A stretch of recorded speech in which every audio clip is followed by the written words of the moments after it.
Assalamualaikum warahmatullahi wabarakatuh. Waalaikumsalam warahmatullahi wabarakatuh. Terima kasih sudah menyediakan waktunya untuk kami wawancari hari ini ya Pak ya. Ya, sama-sama Bu Rusna atas kesempatannya. Baik Pak, ini kami memperkenalkan diri terlebih dahulu. Nama saya Rusna Ritasari dari instansi pemerintah Kabupaten Pidijaya, unit kerja Puskesmas Balangkuta. Kemudian Bang Syukran. Perkenalkan, nama saya Supran. Saya berasal dari instansi pemerintah Pidijaya, unit kerja Puskesmas Cubo, asal dari Biren. Kemudian Zata. Assalamualaikum, perkenalkan nama saya Zata, penempatan di instansi Inspektorat Kabupaten Pidijaya. Kemudian Rizka.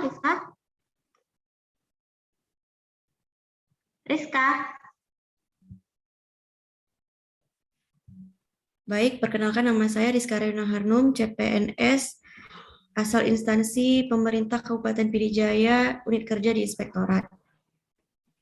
Oke, berarti Bapak sudah kenal semua ya Pak ya? Baik Bu Rusna, insya Allah secara daring insya Allah kenal. Baik Pak, bisa Pak untuk memperkenalkan diri secara singkat Pak mengenai biodata Bapak? Baik, terima kasih atas kesempatannya untuk memperkenalkan diri. Perkenalkan, nama saya Avandi, saya asal dari Aceh Barat, lalu sebagai pegawai negeri sipil mulai 2018, di penempatan di Universitas Tengku Umar di unit Fakultas Ekonomi, Prodi Ekonomi Pembangunan. Lalu dalam prosesnya saya pernah menjabat sebagai sekretaris prodi di Universitas Tengku Umar, Prodi Ekonomi Pembangunan dari tahun 2019 sampai 2021. Untuk saat ini saya sedang menjalani tugas belajar program doktoral di Universitas 11 Maret. Masuk pada tahun pertama. Seperti itu profil singkat saya. Saya kembalikan lagi kepada Bu Rusna. Terima kasih Pak Fandi. Jadi kan kita hari ini wawancara mengenai implementasi nilai-nilai berakhlak di instansi tempat kerja Bapak di Universitas Tengku Umar ya Pak ya. Jadi bagaimana Pak implementasi nilai-nilai berakhlak tersebut? Pertama kan berorientasi pelayanan, kemudian nilai kompeten, kemudian nilai akuntabel, kemudian nilai harmonis, kemudian nilai loyal, kemudian nilai adaptif, dan terakhir nilai kolaboratif. Jadi yang pertama yang kami tanyakan, bagaimana Pak implementasi nilai berorientasi pelayanan terhadap kinerja Bapak di Universitas Tengku Umar tersebut Pak? Baik, untuk menjawab yang pertama, pelayanan. Konsep pertama dalam pelayanan itu adalah yang dikenal dengan istilah pelayanan prima. Jadi dalam melakukan pelayanan prima ini kita harus memberikan objek daripada pelayanan kita ini seoptimal mungkin sehingga mencapai namanya titik kepuasan. Adapun sikap pelayanan yang kita berikan itu ada terdiri dari 3 unsur, yaitu sikap kita yang bagus, yang mampu diterima oleh semua pihak, lalu tindakan kita kita bisa memberikan pelayanan bukan hanya sebatas dalam ruang kerja saja, jam kerja saja, namun diharapkan mampu memberikan pelayanan di luar batas kerja yang mampu kita lakukan. Misalkan contohnya jika pimpinan memintakan kita untuk menyediakan suatu laporan, misalkan seperti itu. Ataupun ada sebagian mahasiswa misalkan mengalami kecelakaan di luar jam kerja, misalkan pukul jam 6 misalkan seperti itu.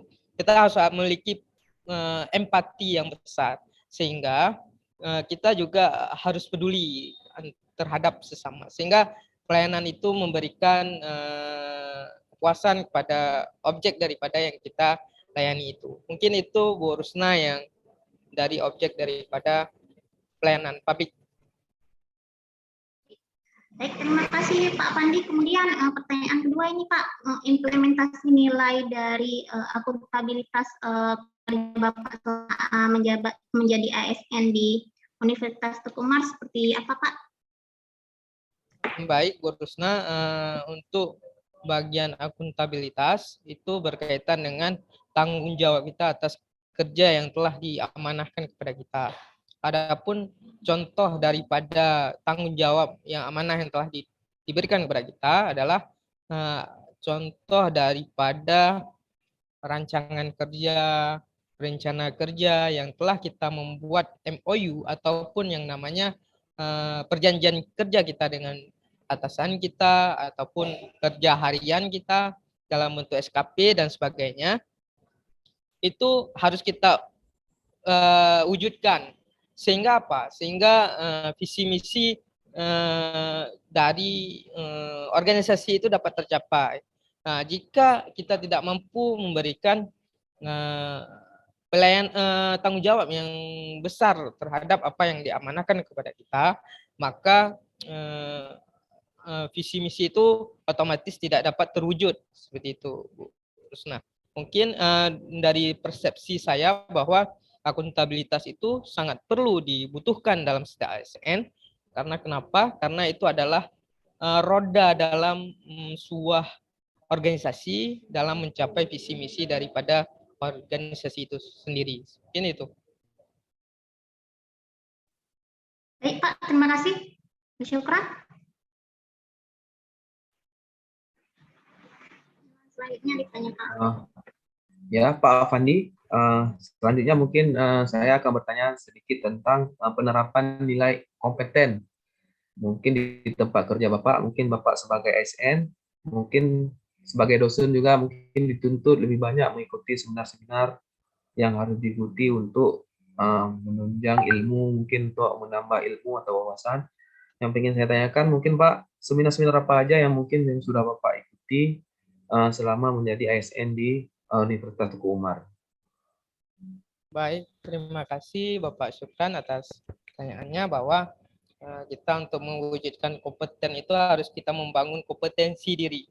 Bagaimana kita terus belajar, tidak mesti di lembaga formal ataupun lembaga informal, tapi juga kepada yang non formal. Jadi kita juga harus terjun kepada masyarakat, juga kita belajar daripada masyarakat, atau kalau kami di mahasiswa, apa yang menjadi kebutuhan daripada mahasiswa itu sendiri. Sehingga kita mampu menyesuaikan diri kita, sehingga kita mampu memberikan pelayanan kepada mahasiswa kita atau masyarakat kita.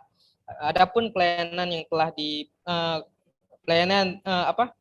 kompetensi atau lembaga pelatihan yang pernah saya ikuti, yaitu seperti pelatihan kalau kami dalam istilah kami ada istilah tridharma, yaitu ada pendidikan, ada penelitian, dan ada yang namanya pengabdian.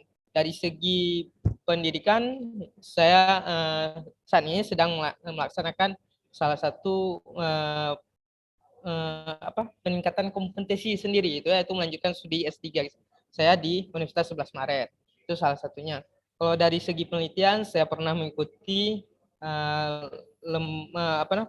proses penulisan penelitian, lalu kita bagaimana kita turun membina masyarakat menjadi desa binaan, dan seterusnya. Ada beberapa dalam karya tulis juga saya mengikutinya seperti itu. Ya, kalau dari segi penelitian pengabdian, saya juga pernah mengikuti pelatihan revolusi mental yang dilaksanakan oleh Kemendikbud di Kemendikbud pada tahun lalu, yaitu bagaimana kita melatih diri kita ini sebagai memberikan kontribusi yang besar pada masyarakat. Jadi jangan menunggu, tapi kita menjemput bola. Jadi tidak ada istilah yang namanya ASN itu adalah raja, melainkan yang menjadi raja itu adalah masyarakat atau objek daripada yang kita layani. Mungkin itu kompetisi yang pernah saya ikuti. Terima kasih Pak Pan oleh Saudari Rizka. Baik Pak Afandi, dari saya yang ingin saya tanyakan bagaimana implementasi nilai harmonis di universitas. Kan di universitas itu kan mahasiswanya banyak Pak, latar belakangnya. Apa apa yang Bapak implementasikan dari nilai-nilai dasar harmonis itu Pak? Ya, baik. Terima kasih Bu Rizka atas pertanyaannya. Dalam mewujudkan harmonisasi dalam suatu organisasi, terutama dalam organisasi yang memang kita mendidik masyarakat, mahasiswa itu bagaimana nanti bisa terjun ke masyarakat yang bisa memberikan rasa sejuk atau keharmonisan, kedamaian dan sebagainya. Jadi yang paling utama yang harus kita pahami, konsep sederhananya adalah bagaimana yang tua yang lebih senior daripada kita itu kita hormati, konsep sederhananya. Yang paling muda itu kita kalau bahasanya sayangi atau kita bina seperti itu.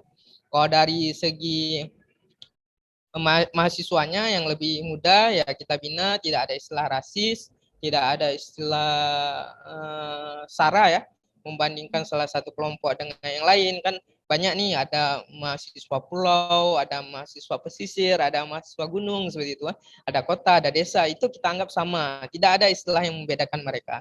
Yang membedakan mereka itu adalah ilmu pengetahuan mereka, intelektual mereka, emosional mereka, dan spiritual mereka. Jadi yang lebih ya kita mengupayakan yang lebih ini mengajarkan pada yang masih kurang seperti itu. Yang kurang itu bagaimana kita bersama-sama meminta solusi atau belajar bersama-sama, karena belajar dari sesama itu lebih masuk daripada kita belajar daripada yang lebih kepada dosen misalkan seperti itu. Kita mengajak mereka untuk berkolaborasi bersama-sama supaya apa? Tidak ada rasa gap atau pemisah antara sesama mahasiswa, dosen dengan mahasiswa dan seterusnya, sehingga kesatuan kebersamaan itu dapat terwujud dalam bentuk keharmonisan.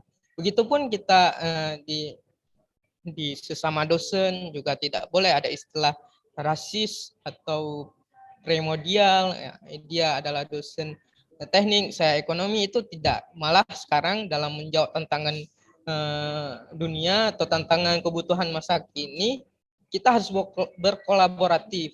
Maka tidak bisa berdiri sendiri atas apa yang kita ketahui, apa yang kita miliki.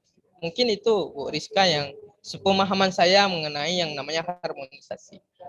Baik Pak, terima kasih jawabannya Pak. Satu lagi Pak, dari nilai loyal yang ingin saya tanyakan, implementasi nilai loyal di lingkungan kerja Bapak itu seperti apa Pak? Contohnya. Contohnya misalkan kita dituntut untuk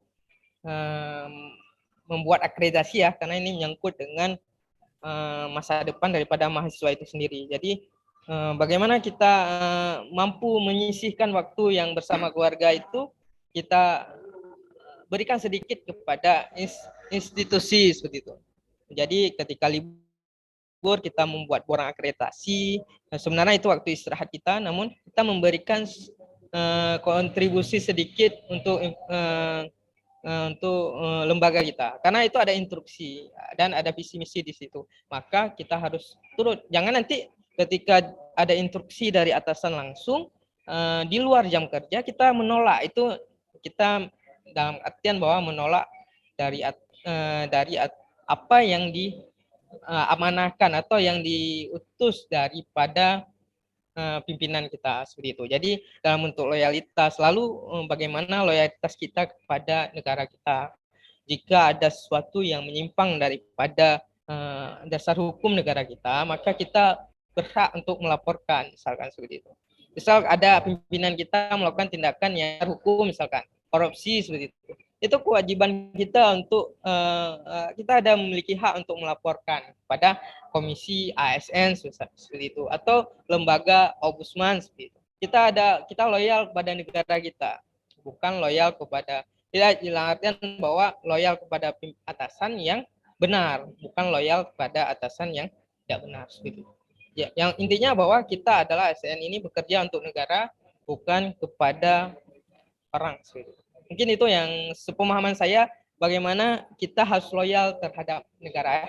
Seperti itu. Ya, baik Pak. Terima kasih Pak jawabannya. Pak, selanjutnya kami persilakan Bu Zata untuk Baik, terima kasih atas kesempatannya. Pak Afandi, tadi saya kan ada dengar poin kolaborasi ya antara mahasiswa dengan dosen. Nah, salah satu dari nilai-nilai AS yang berakhlak itu adalah kolaboratif. Jadi yang ingin saya tanyakan, kalau dengan pihak eksternalnya gitu, apakah UTU ada berkolaborasi dengan pihak-pihak eksternal, dan kalau ada, dengan pihak mana saja, dan boleh diinfokan Pak dalam hal kegiatan apa gitu. Baik, terima kasih Zata atas pertanyaannya. Ini adalah bentuk daripada aneka dari whole of government. Jadi bagaimana kita dalam suatu organisasi itu tidak bisa berjalan dengan sendirinya. Maka kita butuh lembaga yang lain untuk mewujudkannya. Misalkan saat ini kebutuhan tenaga kerja itu harus link and match terhadap kampus yang memberikan pelatihan atau pembelajaran kepada mahasiswa.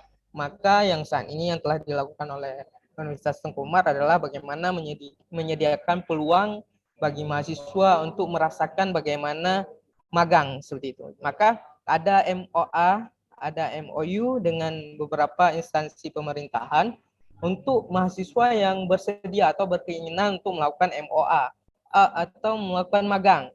Jadi kita melakukan MOA dengan Pemda setempat, baik itu dinas kesehatan atau dinas, kalau di ekonomi itu ada koperasi dan UMKM, Bapeda, itu meminta slot untuk mereka di pemerintahan untuk disediakan tempat bagi mahasiswa kita untuk magang di situ.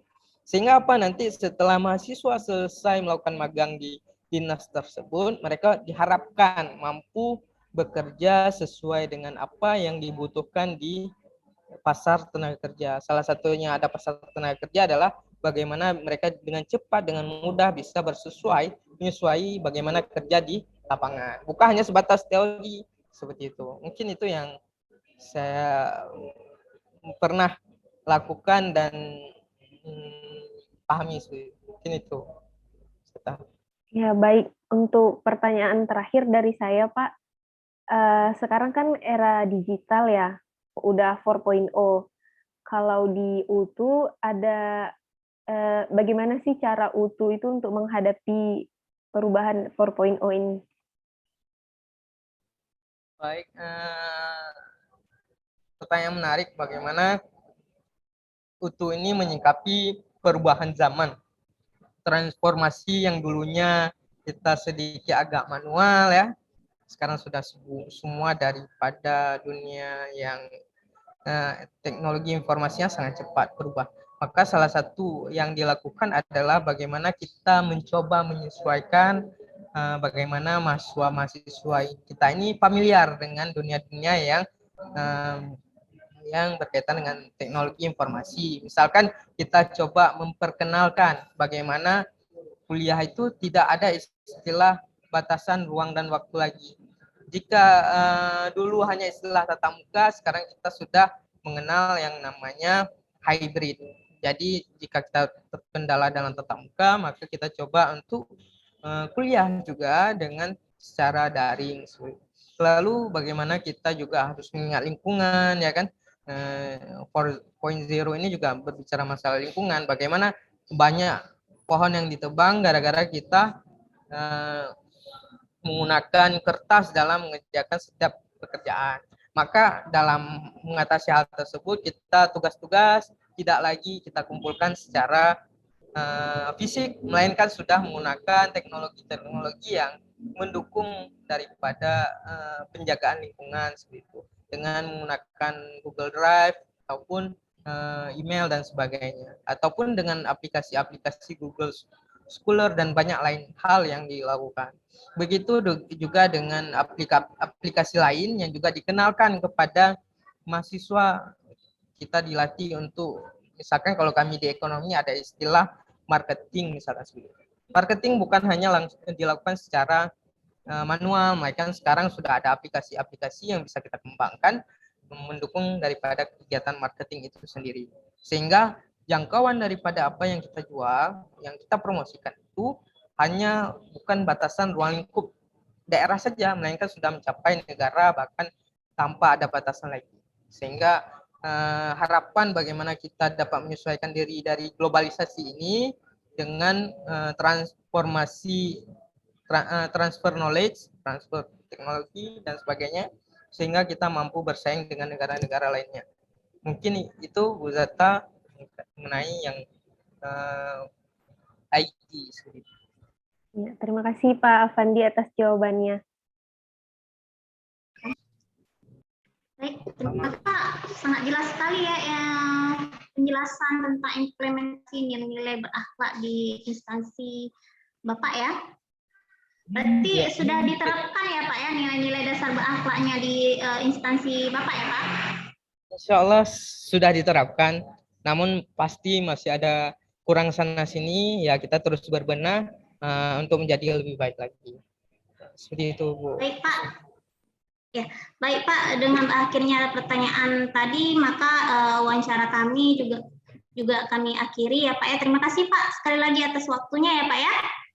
Ya, sama-sama Bu Rusna atas kesempatannya berbagi, bersharing dengan teman-teman yang ada di sana.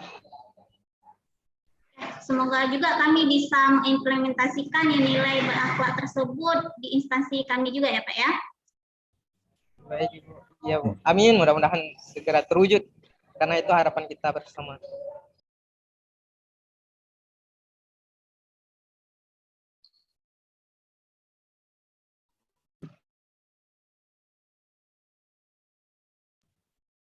Mundurkan diri. Baik Pak, kami mengundurkan diri ya Pak dari Zoom-nya Pak. Terima kasih Pak. Terima kasih Pak Fandi. Ya, Terima kasih Pak Jawabannya Afandi. Pak Afandi. Ya, Ya, sama-sama. mungkin Mudah-mudahan kita kalau nanti Membantu kami Pak. Pak Fandi ini di mana nih? Di Solo atau di Aceh? sementara masih di Aceh. Di Aceh. Kalau ada Oh, beberapa bulan ke depan Kalau- akan ke Solo. Oh, ya. Kalau mungkin nanti ada ke PD Jaya ataupun ke Biren, boleh Pak. Nanti kita bisa ngopi Pak. Baik, siap. Insya Allah kita nanti kita komunikasi lagi, mana tahu bisa bersilaturahmi lagi dengan teman-teman semua. Terima kasih Pak Fandi ya. Terima kasih Sama-sama. Pak. Ya Pak. Pak. Assalamualaikum warahmatullahi wabarakatuh. Waalaikumsalam warahmatullahi wabarakatuh.